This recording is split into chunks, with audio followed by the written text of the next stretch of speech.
Ambassador Kethvar floated in his crystal ship above the dark void of space.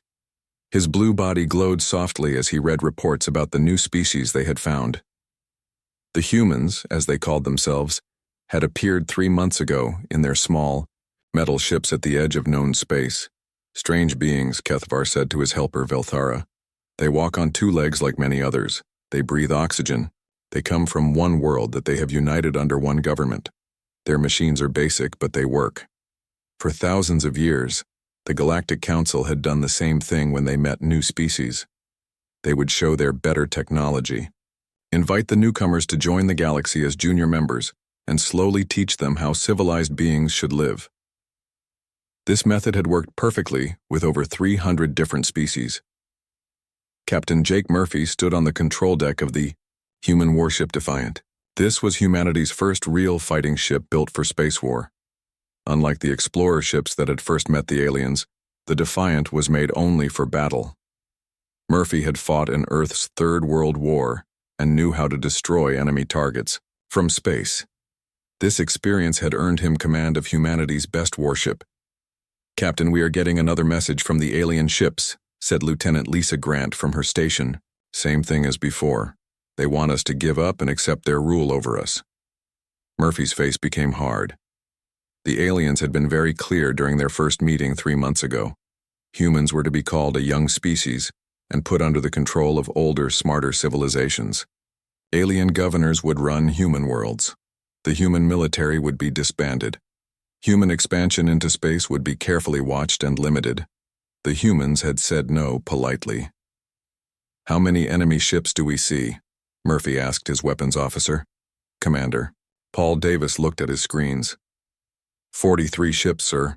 They are flying in their standard formation just like our spies told us. No weapons are active. Their shields are weak. Murphy nodded with a grim smile. The aliens had become lazy after millions of years of peaceful meetings. Their ships were amazing works of art that could cross the galaxy in days, but they were built for exploration and transport, not for war. When new species sometimes refused to join them, the aliens would just wait outside their systems until the newcomers got tired and gave up. They had never met a species that had spent its entire history learning how to fight and kill. "Send the signal to all ships," Murphy ordered. "Begin Operation Thunderstrike." Across space, 67 human warships started their attack. Unlike the smooth, beautiful alien ships, human vessels were sharp-angled, heavily armored, and covered with weapons. They had been designed by a species that had never known real peace, where new inventions were made because of the constant need to kill enemies before enemies killed them. Kethvar felt the first touch of fear as his sensors showed the human ships moving toward them. "They are coming at fighting speed," Velthara reported, her voice showing confusion. "But surely they do not plan to attack us. We have shown them our superior technology." "Maybe this is some kind of ceremony," Kethvar suggested. "Many species make aggressive displays before they accept integration." The first human missiles hit the alien fleet 17 minutes later. Captain Murphy watched his battle display with cold satisfaction as the opening attack tore through the alien formation. The missiles were simple compared to galactic technology. Basic fusion bombs guided by simple computer brains. But they had been made to kill, and the aliens had no defense against weapons that were actually meant to cause death. "Direct hits on 12 targets," Davis reported. "Many ships showing severe damage. They are not shooting back at us." "They do not know how," Murphy replied grimly. "Keep attacking." Kethvar's peaceful world suddenly became hell as his flagship shook under the human attack. Warning alarms that had never sounded in 10,000 years of service began screaming throughout the ship. The ambassador's crystal body flickered between different colors as panic filled him. "Damage report," he shouted. "Massive hull damage on levels 7 through 12, came the answer from the ship's computer. "Life support systems failing in many areas. The humans have hit our main systems with perfect aim." "But how can this happen?" Kethvar demanded. "They are a primitive species. Their technology is worse than ours in every way we can measure." "Worse technology," Velthara said quietly, "made by a species that knows how to use it for killing. The battle, if anyone could call it that, lasted 47 minutes. When it was over, 38 alien ships had been destroyed or crippled, while the human fleet had only small damage to 3 ships. It was not a battle in any way that the galaxy understood battles. It was a massacre. Commander Davis looked up from his control screen. "Sir, the surviving alien ships are asking to surrender." Murphy nodded. "Accept their surrender. Bring them aboard for questioning." He stopped and looked out at the floating wreckage that had once been the most advanced fleet in the galaxy, and sent a message to Earth. Tell them the galaxy just learned what human warfare looks like. The news of humanity's victory spread across the galaxy like wildfire. For the first time in galactic history, a newly discovered species had not only refused integration but had completely destroyed the fleet sent to enforce it. The implications were staggering.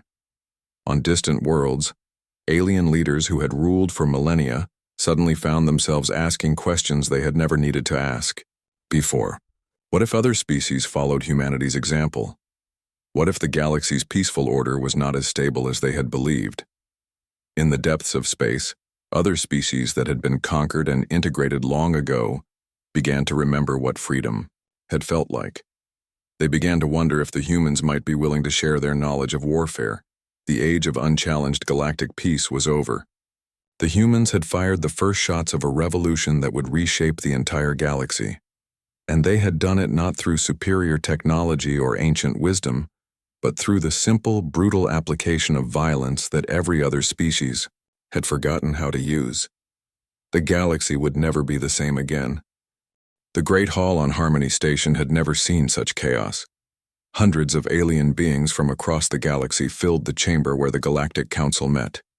Their different shapes and colors normally created a beautiful display of unity. Today, that unity was broken. High Counselor Threshenak raised his 6 arms for quiet.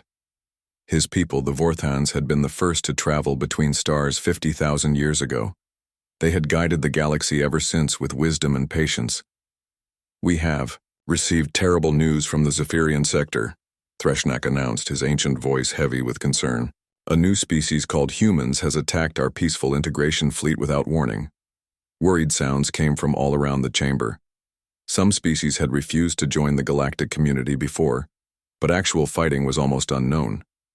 Most civilized beings saw the benefits of joining and accepted the guidance of their elders willingly. Counselor Yelandra stood up, her crystal body shaking with upset. "The reports say the humans destroyed 38 ships and killed over 12,000 of our people. We have not seen such violence since the Savage Wars 30,000 years ago." "Maybe," suggested Counselor Mordeth, "whose people could read minds. We should study their thinking more carefully. All species go through violent times when they are young. The humans might just need more time to grow up." But across the galaxy, on the human warship Victory, Admiral Kate Sullivan was addressing her fleet commanders. The Victory was as big as a small city, its metal hull marked with scars from the recent battle at Proxima Station, where human forces had destroyed another alien integration fleet. "Our spies tell us the aliens are finally taking us seriously," Sullivan told the gathered captains. "They have pulled back their fleets from our borders and want to talk about a peaceful solution." Commander Rick Barnes leaned forward in his chair. "What kind of peaceful solution, Admiral?" "The same thing as always," Sullivan said with a cold smile. "They want to negotiate how we will surrender to them. They are offering us better treatment and more freedom, but the end result is the same. They want humanity to bow down to their authority." "What is our answer?" asked Captain Mary Foster. Sullivan's smile became dangerous. "We are going to show them what human diplomacy looks like." The second big battle happened at Kepler Junction, a huge trading station that connected the inner and outer parts of the galaxy. The aliens had gathered what they thought was an unstoppable force, 300 ships from 12 different species, the largest military force in galactic history. It still was not enough. The battle lasted only 6 hours. Human ships moved, like wolves hunting sheep, striking fast and disappearing before the aliens could respond. The aliens tried to fight using formations that were thousands of years old, designed for ceremony rather than actual war. Human tactics were brutal and efficient, targeting command ships first to create chaos, then picking off the confused survivors one by one. When the orbital battle ended, Colonel Jack Harrison led human soldiers onto Kepler Station itself. The aliens had never developed real military training because they had never needed it.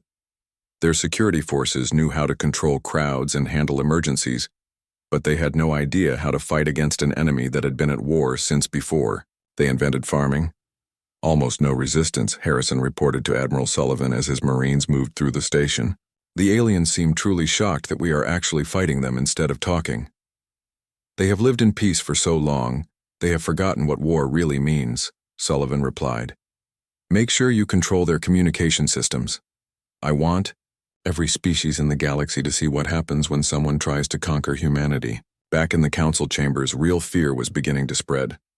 The humans had not just defeated the largest military force ever assembled. They had done it while losing almost no one themselves.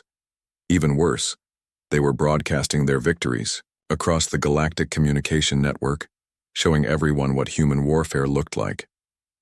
They fight like wild animals, reported General Vex Thari, one of the few real military leaders left in galactic civilization. Their tactics are savage, efficient, and completely without mercy. They target command centers, kill leaders first, and show no hesitation in causing maximum death and destruction. But surely, protested Counselor Zendira from the peaceful worlds, they must be reasonable creatures, all intelligent life values, peace and working together. Not these humans, Vex Thari replied grimly. They are perfect predators in every way. They evolved on a world where everything tried to kill them, and they responded by becoming the most efficient killers the galaxy has ever produced. As the reports kept coming in, a terrible picture began to form. The humans did not fight like any civilized species. They fought to win at any cost. They used tricks, ambushes, and psychological warfare. They targeted civilians to break enemy morale. They showed no honor, no restraint, no mercy. They fought like their lives depended on it, because for their entire history, their lives had depended on it. The final battle of what historians would later call the Integration War happened at the Nexus Gate, the main hyperspace junction that connected all the major parts of the galaxy. The humans had demanded access to the gate network, and when the aliens refused, humanity simply took it by force. Admiral Sullivan stood on the bridge of the Victory as the last alien ships fled the system in terror. The gate network was now under human control, giving humanity access to every corner of the galaxy.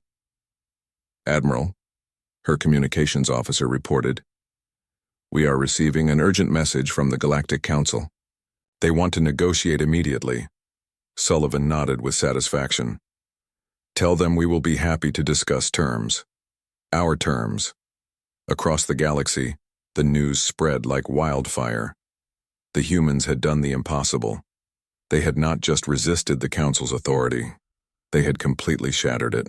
For the first time in 50,000 years, the Galactic Council was asking to negotiate instead of demanding surrender.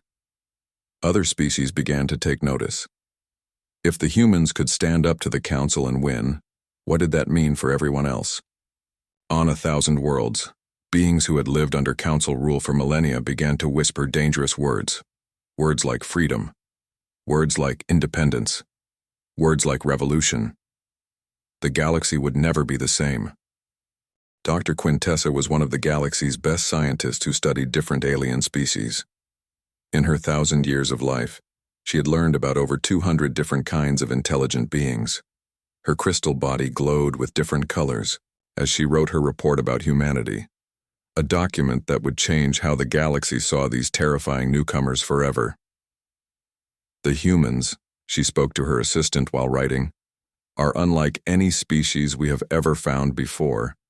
They are apex, predators who evolved on what we can only call a death world. The research station floating around Earth was humanity's first gift to alien diplomats after their shocking victories. Humans had agreed to let alien scientists study their culture and biology in exchange for unlimited access to the galactic gate network. It was typical of human negotiations. They gave up something they did not really want to get something they desperately needed. Dr. Quintessa had spent 3 months watching human society, and what she found had destroyed every belief the galaxy held about intelligent life. Their homeworld, she continued her report, has regular climate changes that would destroy most civilized worlds. Temperatures that change by over 50 degrees.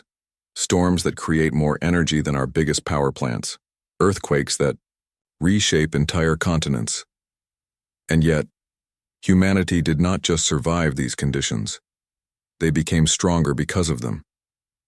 Her assistant, a young alien named Kilmara, pulsed with nervous energy. Doctor, some of the videos from their history, files are very disturbing. The wars, the violence, the casual way they accept death. That is exactly what makes them so effective in battle, Quintessa replied. Every other species in the galaxy became intelligent through cooperation and helping each other. Humans became intelligent through competition and conflict. They are, literally evolved to fight. General Bobby Clark of the United Earth Defense Force sat across from a group of alien military leaders in what had once been the Galactic Council's war planning room.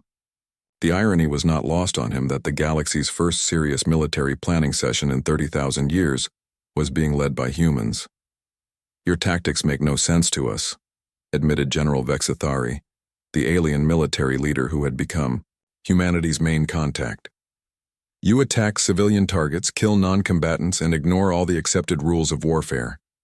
Clark leaned back in his chair, studying the various alien forms around the table. That is because your rules of warfare were made by people who never fought a real war. You treat combat like a game with winners and losers. We treat it like survival. But surely, said Admiral Morsenth from the water-breathing species, there must be some code of honor, some limit to the violence. The only rule of war, Clark replied flatly, is that there are no rules. You fight to win or you die. Everything else is just philosophy. The alien military leaders looked at each other with confusion.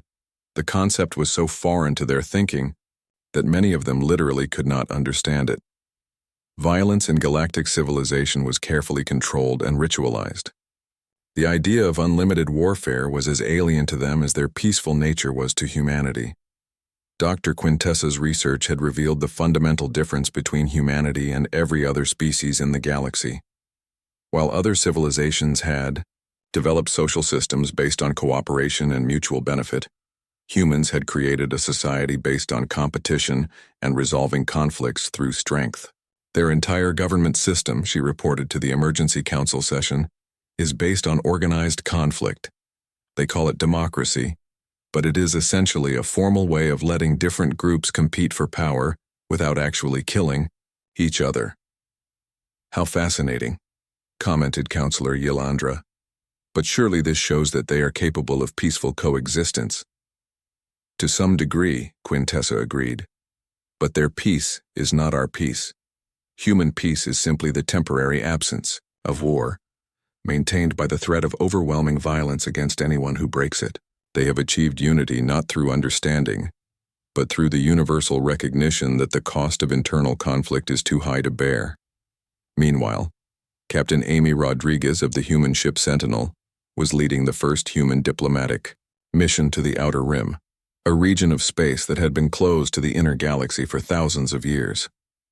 The aliens had finally agreed to human demands for unlimited exploration rights, and Rodriguez was tasked with making contact with species that had never been part of the Galactic Council. Captain, reported her science officer, Lieutenant Tony Beck, we are detecting artificial structures in the asteroid belt ahead. The design suggests mining operations, but the energy readings are unlike anything in our databases. Rodriguez nodded. Take us in for a closer look and prepare a first contact package. What they found changed everything.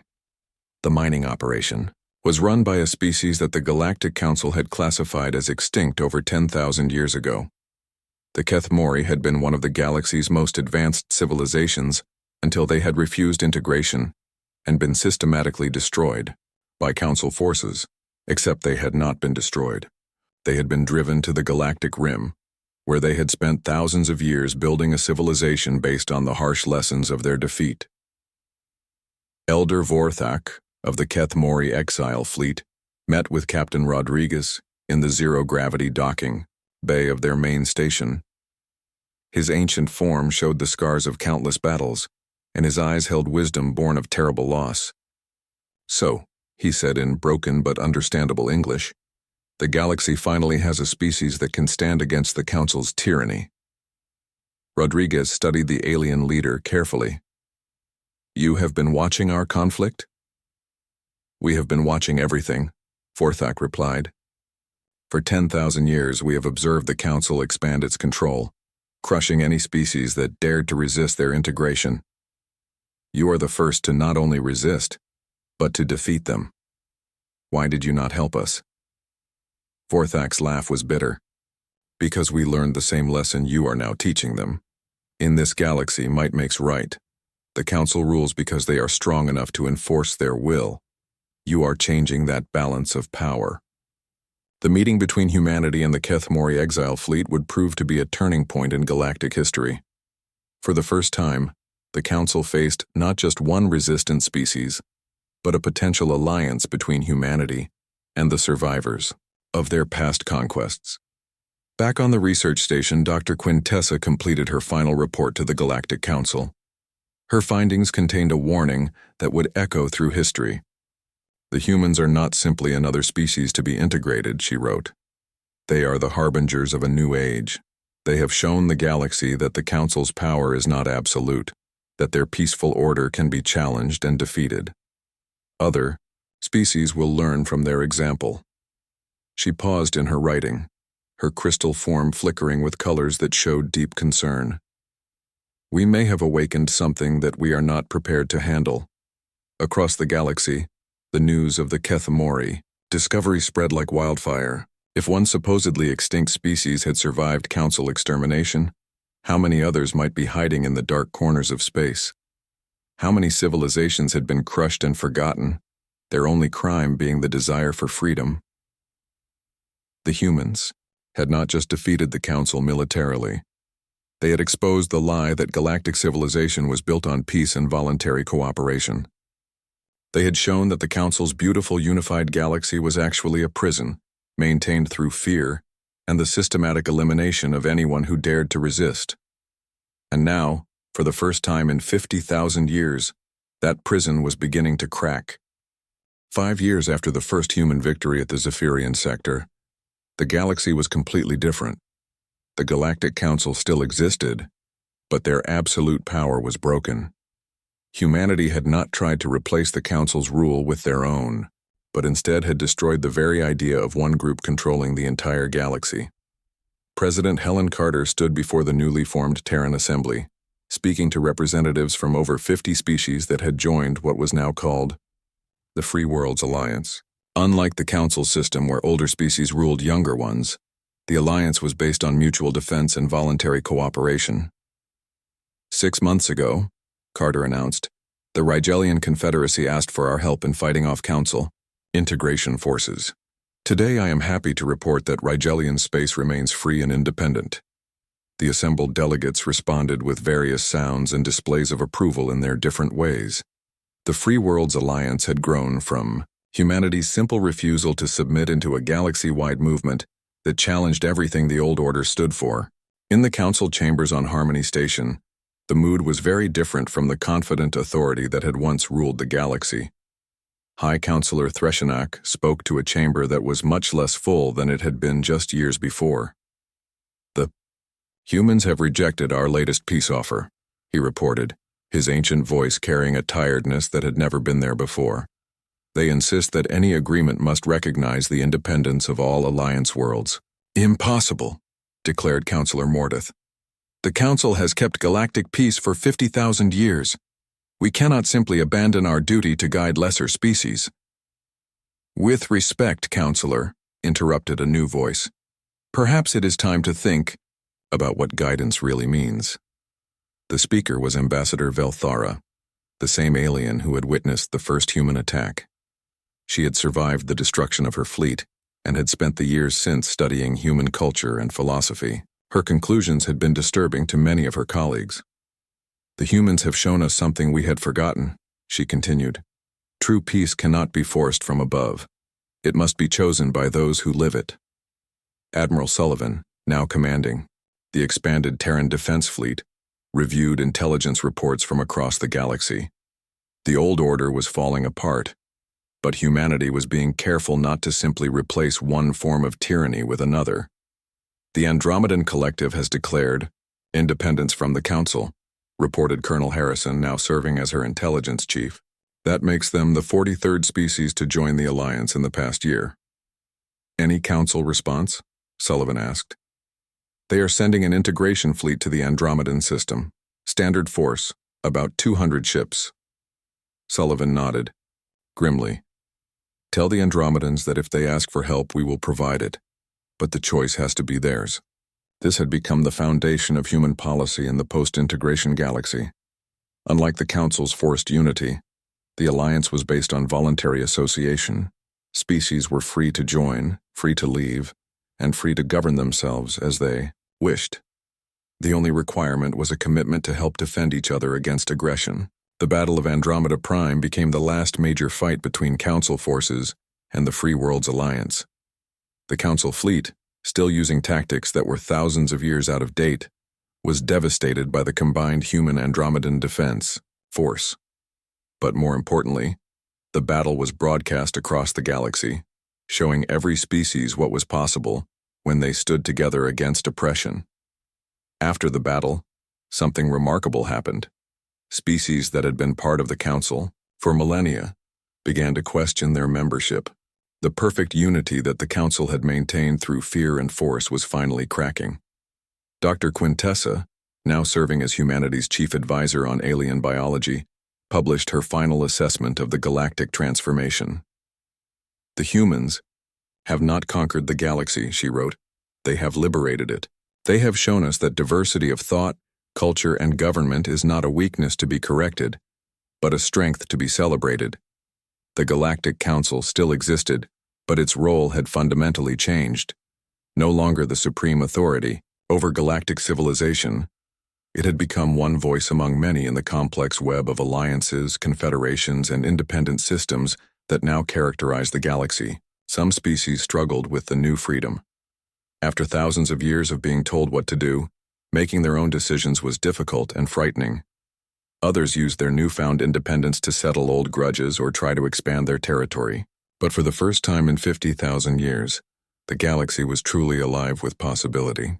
President Carter addressed the 5th anniversary celebration of human independence from a platform overlooking the busy spaceport of New Geneva Station, humanity's first major construction project in space. Representatives from over 200 species were in attendance, representing a galaxy that was more diverse, more dynamic, and more free than it had ever been. 5 years ago, she said, humanity was told that we must submit to the authority of others, that our independence was a threat to galactic peace. Today we stand as equals among the stars, not because we conquered anyone, but because we refused to be conquered. The crowd erupted in approval, the sound carrying across species barriers in a way that the old Council's enforced unity never had. Far out in space, the human exploration ship Pathfinder under Captain Dan Mitchell encountered something that would have been impossible under the old galactic order. A previously unknown species making their first careful steps into interstellar space. Captain, reported his communications officer, we are receiving a transmission from the alien ship. It is primitive, but it appears to be a greeting. Mitchell smiled. Under the Council's rule, this species would have been classified, catalogued, and scheduled for integration. Under the new order, they had choices. Send a response, Mitchell ordered. Welcome them to the galaxy, and let them know that their future is their own to decide. The transformation of galactic civilization was not without its problems. Some species found self-government difficult after thousands of years of council guidance. Others used their freedom to pursue old conflicts or aggressive expansion. But for the first time in 50,000 years, the galaxy was truly alive with possibility. Humanity had not set out to change the galaxy. They had simply refused to accept that their fate should be decided by others. In doing so, they had awakened something that had been sleeping in every species across the stars: the desire to be free. The universe was vast, full of wonders and challenges that no single species could face alone. But as humanity had proven, when free people stood together by choice rather than force, there was no power in the galaxy that could stand against them. The age of imposed peace was over. The age of chosen unity had begun. And in the depths of space, on 1,000 worlds across the galaxy, species that had never dared to dream of independence were looking up at the stars and realizing that their destiny was theirs to write. The humans had shown them the way. Now it was up to each of them to walk their own path among the stars.